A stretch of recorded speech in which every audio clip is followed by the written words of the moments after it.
We should have expected this because after The Secrets of Dumbledore performed poorly in ticket sales, the Fantastic Beasts franchise appeared to end, so let's explore, could there also be ways to save the Fantastic Beasts franchise? We'll be finding out soon, so watch this video to the end as we discuss the death of the Fantastic Beasts franchise at Warner Bros. And how to save it. First up, let's review the movie. The Secrets of Dumbledore is an additional charming fantasy journey with excellent production layout and visual effects, particularly in the New York sequences, but it's not really about secrets, but new IP franchise narrative elements shuffled into and out of ongoing context. However, the same questions raised by the saga's method to the current Potter timeline are certainly intriguing. Mads Mikkelsen has now been given the role of Gellert Grindelwald, the evil wizard who used to have a close relationship with Albus Dumbledore, to substitute Johnny Depp. Mikkelsen's performance is much more complex and subtle than Depp's. The pale eye effect is much more restrained. The film transports us to 1930s Europe and Weimar Berlin, where Grindelwald is imprisoned and plots to take complete control of the world of Harry Potter when he is released via the acknowledged democratic route if it is convenient. Does anyone come to mind? We might run into Harry Potter's parents eventually, or not. We meet renowned Hogwarts instructors in their youth. However, if we assume Harry Potter and the Sorcerer's Stone takes place at the end of the 20th century, we could pompously contemplate that crucial teachers at the time would be around 100 years old. Magic preserves youth.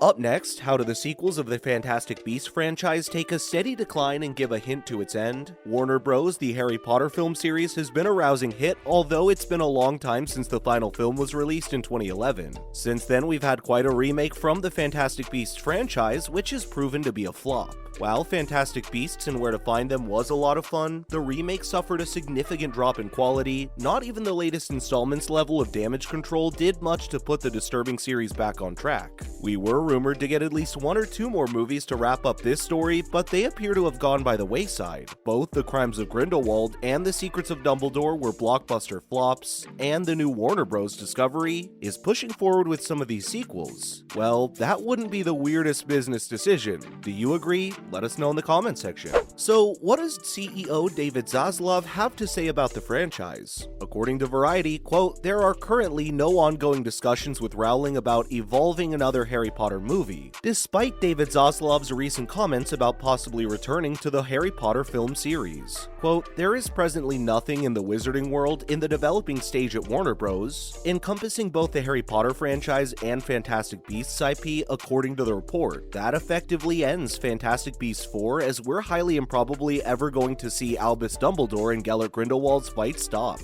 That's unfortunate, but it had to be expected, mainly since author J.K. Rowling has emerged as a divisive figure due to her forthright views on transgender people. Warner Bros. May come back to the Harry Potter franchise sooner rather than later, however, what form it will take is unknown. There have been rumors of a mass adaptation of The Cursed Child, but the original actors do not appear eager to recast their iconic roles. Now let's see Elizabeth Baird Hardy's summary about the latest news on Hollywood. In a post appropriately titled, "No More Fantastic Beasts Films?", Elizabeth Baird Hardy skillfully summarized the recent updates out of Hollywood well about the Fantastic Beasts movies. In summary, the CEO of Warner Bros. Discovery has lucrative sequels on his mind, desires to collaborate with Rowling to resurrect the dormant Harry Potter Golden Goose, and has implied that Rowling is not interested. He made no mention of the Fantastic Beasts films, which, as Professor Baird Hardy pointed out, is consistent with the income generated, or more precisely, not developed by the initial three Beasts films. She said, quote, "If Newt's big screen explorations are over, would there be book modifications to link the dots between both the prequels and the starting of Harry's story?" She asks at the close of her post, quote, "Do you give a damn? I consider it reasonable to say that I don't care, and it might even be necessary to mention that I have not read the third screenplay or watched Secrets of Dumbledore. I thought I'd have an opportunity to watch it while trapped on a British Airways flight lately, but the screening technology for the seatbacks did fail, which I took as a blessing. Almost every Fantastic Beasts conversation on this webpage since the initial film's release has advocated for a return to the proven model if Rowling writes a book, which Warner Bros. Needs to adapt into a movie. What has made a difference is that the presents could no longer want to write screenplays or subscribe to the women being suited to the dress of modification, and who can start blaming her given the duplicity of Hollywood policymakers and participants regarding her alleged misdemeanors against the transgressors. So how can the Fantastic Beasts series be saved? Secrets of Dumbledore, the latest Beast film, was set in 1932. The fifth and final installment in this sequence will likely occur in 1945 during the battle between Dumbledore and Grindelwald. Simple math demonstrates a 13-year gap within which the fourth scheduled film must be inserted. Let us assume it is set midway between 1932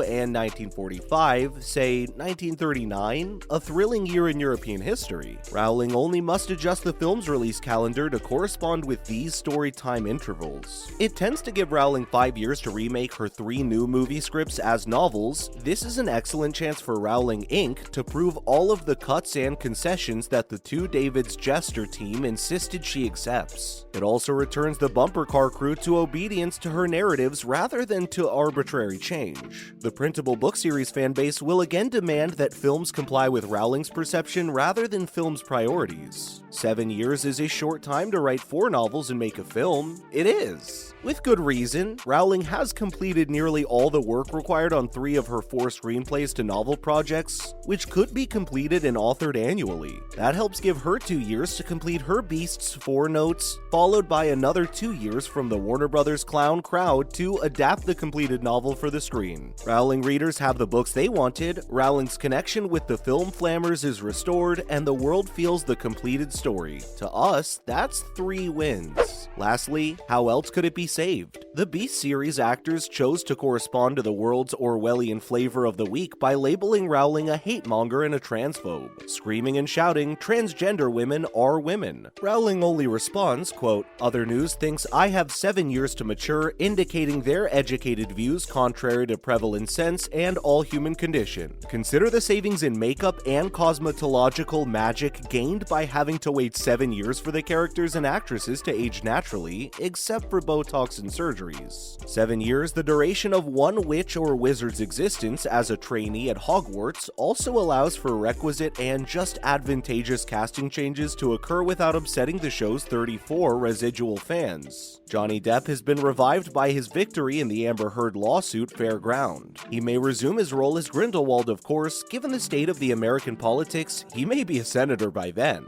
Maybe vice president, which position might preclude this possibility. Correspondingly, the trouble that is crazy, deluded, and violent actor once known as Ezra Miller has time to be recovered a la Fatty Arbuckle, with the distinction being that Roscoe was reasonable and innocent and his career never managed to recover. Then, once more, I ask whoever supervises mad fandom posts in Rowling's hidden headquarters to have her write her original vision as novels, stories that have already been created into movies. In addition to the benefits mentioned above, this turnaround would be the first time for the author. Has anyone else taken a story made into a film and afterward written best-selling works of fiction that appear to be liberal adaptations of the film, unresponsive to the original? And that is all you need to know. I hope you enjoyed watching this video. Please consider liking the video and subscribing to the channel if you do. Also, please enable notifications so you never miss out on any exciting news we share with our viewers. Finally, if you have any additional information about the topic we've overlooked, please share it with us in the comments section. Thank you so much for tuning in. We'll see you next time.